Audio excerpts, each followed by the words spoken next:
Ici, tu prends une fonction strictement lipschitzienne qui stabilise un compact. Tu veux montrer qu'elle admet un unique point fixe. Et en fait, on va même montrer un peu plus fort, on va montrer que pour tout x dans le compact, la suite de fn de x converge. Ok. Déjà, ce qui est remarquable, c'est que si on ne suppose pas qu'on a l'inégalité stricte, le résultat ne tient plus du tout, parce qu'on peut prendre par exemple des rotations sur le plan. On prend le donut et on fait tourner, on prend la fonction qui le fait tourner d'un angle θ. Bah, ça n'aura aucun point fixe. Ok. Alors que c'est une isométrie.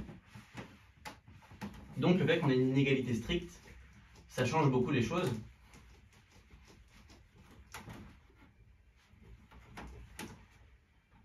Une autre hypothèse un peu dans le même ordre pour supposer qu'on ait un point fixe. Il me semble que convexe, ça suffit. Alors je suis pas trop sûr, faudrait que j'essaye. Mais ce même genre de,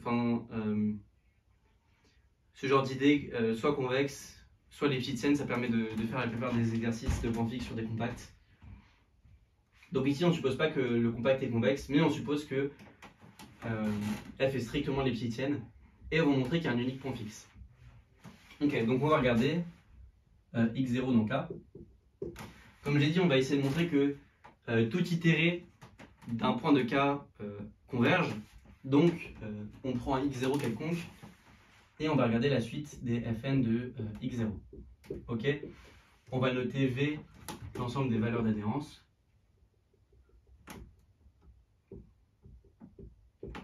Et le but, ça va être de montrer bien sûr que V c'est un singleton. Parce que dans un compact, on converge seulement si on a une seule valeur d'adhérence. Donc je prends V dans V. J'ai phi telle que une extractrice telle que fin de x, x0,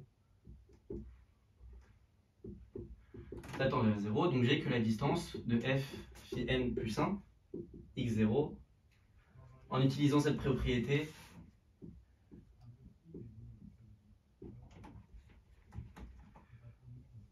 f de v tend vers 0. Ok. Donc j'ai que f de v est dans v.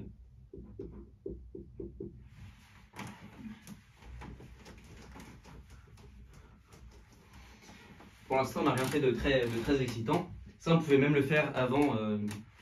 Ce que je veux dire, c'est que pour l'instant, on n'a pas utilisé l'hypothèse ici, qu'on a une stricte inégalité.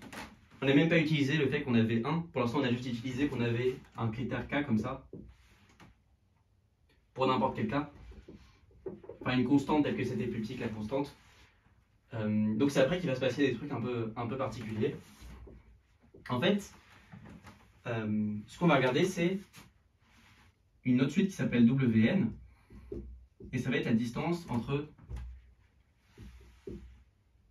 Fn de x0 et Fn moins 1 de x0. Qu'est-ce qui se passe ici? L'hypothèse c'est que Wn plus 1 c'est strictement plus petit que Wn. Donc Wn ça tend vers un certain réel que je vais appeler D. Et en fait c'est sur ce réel là qu'il va se passer des choses plutôt impressionnantes. Qu'est-ce qui se passe moralement? C'est que nous bien sûr on aimerait bien que D ce soit 0. J'ai ma suite Fn de x et elle fait des pas qui sont à peu près égaux à D à partir d'un certain rang. Disons que ça par exemple c'est la valeur d'adhérence V. Là j'ai f de V. Et l'idée c'est que comme si je dis que Fn de x est ce point là,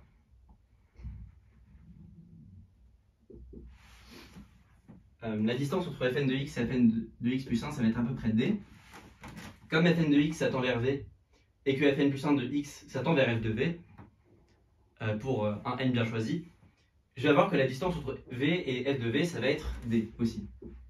Ok. Et là il va se passer un truc un peu particulier, c'est que la distance entre f de V et f de V, ça va être strictement plus petit que D. Mais ça c'est pas possible. Pourquoi c'est pas possible? Parce qu'on va reprendre un pas de distance exactement D, et par le même argument ici, la distance devra aussi être égale à D. Bon là c'est un peu confus, c'est normal, moi ça m'a pris... Enfin je comprenais rien au début. Mais je vais essayer de tout rédiger ça pour que ce soit clair. Donc déjà on va essayer de montrer que f de v moins... Donc je pose d égale lim de w. Là ce qu'on va faire c'est qu'on va prendre une extractrice phi qui va faire que f phi n de x0 tend vers v. Et ce qu'on va remarquer c'est que la distance entre f phi n plus 1, f phi n plus 1 de x0 moins fn de x0, bah, qu'est-ce qui se passe? Ça, par l'argument qu'on avait dit tout à l'heure, ça tend vers f de v. Ça tend vers v. Donc, d'une part, cette suite-là, elle va tendre vers f de v moins v. Et d'autre part, elle va tendre vers d. Ok? Par définition de w. Donc ça c'est cool, on a obtenu que la distance entre f de v et v c'était d, ce qui était ce que j'ai essayé de magouiller avec mes dessins. Et là ce qu'on va faire c'est qu'on va faire le même argument mais cette fois pour f de v et f de v. Sauf que là ça ne va pas marcher parce qu'on va appliquer l'hypothèse aux valeurs d'adhérence. Je vais écrire un peu ce qu'on a pour l'instant.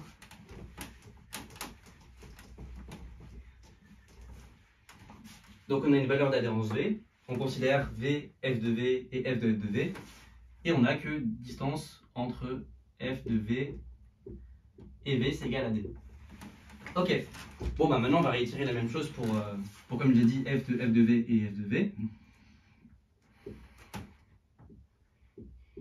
Donc cette fois on regarde f de phi n plus 2 de x0 et f de phi n plus 1 de x0.